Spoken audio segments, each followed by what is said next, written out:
ఇది పేపర్. దీని ఒకసారి కట్ చేద్దాం, ఇంకోసారి కట్ చేద్దాం, టోటల్గా కట్ చేద్దాం, టోటల్ కట్ చేద్దాం. అయ్యో బాధ అవుతుంది. సరే సారీ చేద్దాం, ఇంకోసారి ఇంకోసారి ఇంకోసారి. ఎన్నిసార్లు సార్ చెప్పినా ముందులకైతే లేదండి. సారీ సారీ మంచిగా అయిపోయాం.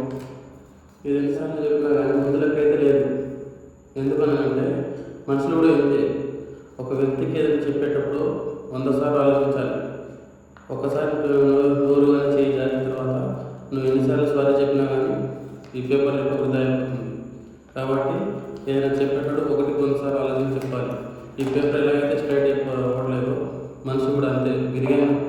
విరిగిన మనిషి ఎప్పటికీ స్ట్రైట్ కాదు. కాబట్టి ఏదైనా మాట్లాడేటప్పుడు 1-100 సార్లు ఆలోచించి